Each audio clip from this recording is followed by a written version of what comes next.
Yeah, I've put a circle on the screen for our white player. That's where he can comfortably step and have full control over his body and the shot.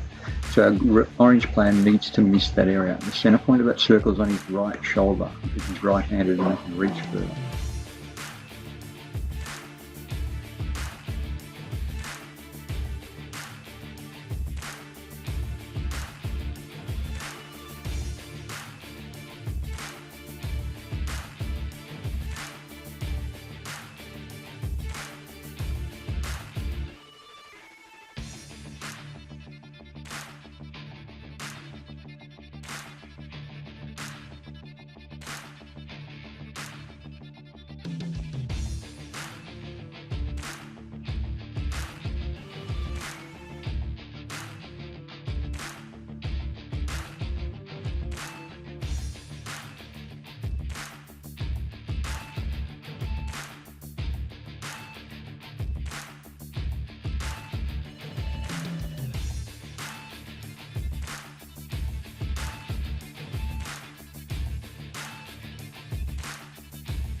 Okay, let's take a look at our red players hitting. Here is the serve and the return. So at the point of contact, our white player that's his range, where he's really, really comfortable and really powerful. Okay, so we've got to make him strike the ball, get his 2 feet outside that circle. So he's achieved that on the first point easily. Okay, so he's actually done some work here to go and make sure he takes a rising ball and not let the ball get into the back corner. He's making use of time. So he's cleared the line down the wall, lifted the ball up because he needed to. And that's not a bad drive down the wall, albeit that it's lifted up. Okay, so it all starts from here. This is where the damage starts to happen. Drags him wide, and the ball binds quite well. And the ball comes out in the middle. From now on, it's just an attacking situation. So what he needs to do is keep the pressure on. So now he needs to make sure he drags him out and keeps him off balance every time. That means taking opportunity of volleys whenever he can to go and take the time away from his opponent. See how stretched out he was and how long it took him to recover? That creates an opportunity because he's got to go around. That going around, so the movement of around here, he had to go around to go and cover the front. And what that's done is it's a long way around here and to come back here. So that puts him under even more stress. So he hasn't powered the thing down the wall. He's just placed the ball and it's actually run away from him. So once again, here we go. It's a nice little hold, short swing. Looks like a drop shot. So he drags his opponent forward. So it's not a conventional swing. Non-conventional swings are often the best because you can't read it. If you can't read it, then it's a very difficult thing to cover. So even though the ball is sort of almost there for a volley, you just can't volley it in time. Once again, he's pitched it behind him, makes him fall over virtually. So here he takes the ball nice and early. Once again, it's not a straight path to the ball. He's got to go from here all the way around, up over here to get the ball. So it's really good placement. This is like Ali Farag. This is what Ali does.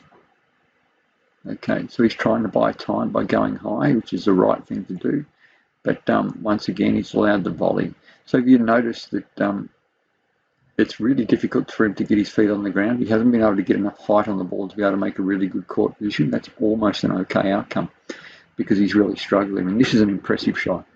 The reason this is an impressive shot because 90% of people would actually choose to go this way. Up here, back here, and that's not a bad shot. But what this other one does is it turns his opponent, and because he's got the pressure on him and he's still not stable, it turns him right round and brings him right back into the back corner. So it's forced a boast. It's made him boast when he didn't really want to versus just resetting the rally almost. Now he's in a wonderful position here and he slide drives it out. So slide drives is when the racket goes across this way.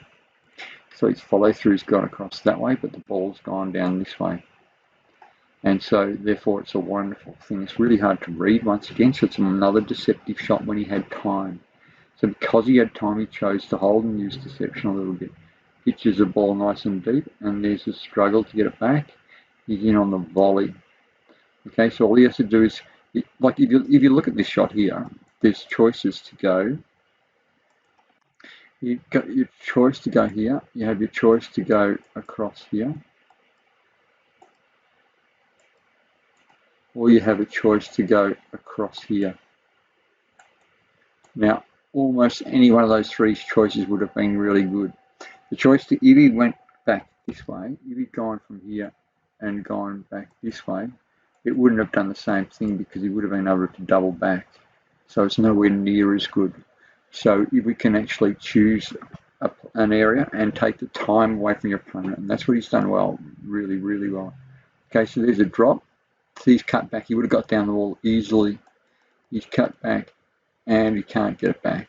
And it wasn't even the world's best volley drop. It's pretty good, but it was just more than good enough. So it's a really, really neat outcome. Okay, we take a look at the other player.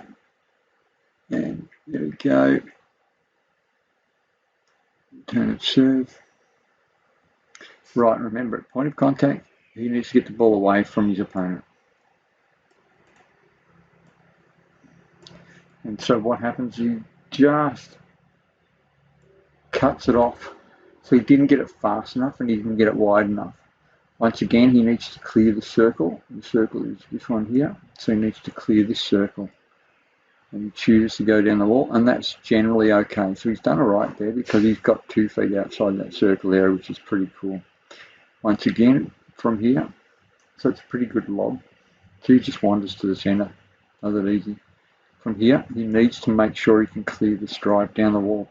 You need to try and keep it low or lift it up high so he had time to get around, but it's just finished mid-court. So he hasn't really even had to go anywhere near the side wall. Once again, players would generally choose to go down the wall. What that does, this one, it takes out all interaction. You can wander to the tee yourself, and it drags people into the back corner, and that's under a little bit of stress. He's gone for the lob cross court. And once again, it is a cross volley. And the cross volley has bound him in the back corner, reaching. See how much he had to reach. His shot, once again, he's not even moving out of that circle. He's still in the circle. Every single one of these shots, virtually, he's been in that circle, or in his own circle, to actually strike the ball. This one will probably drag him out because it's so short, but it is so slow. So from here, this is a critical one, and he's not been able to get it up high enough or to get him out of this position. Once again, he's taken it early here, and he hasn't been able to get him out of the circle. So it just highlights the fact that at this stage, his body's not strong enough. So he couldn't get him out with a lob. He keeps lobbing, which is doing the right thing, but he's just got to be able to make the space. So he's doing the right thing by trying to lob to get the ball out of the way, but he's just broken down. His body's broken down. See how it's broken down there? It's broken down every single shot almost. This is a very taxing rally, and it's also a dominating rally because you just feel hopeless that you can't get back in the rally.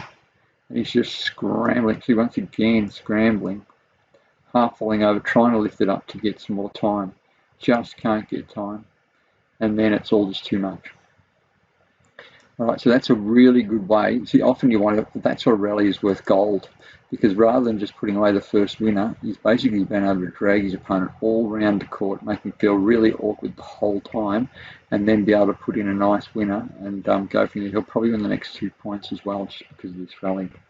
So get into it, avoid a player's full control area, and you'll just have a wonderful thinking game.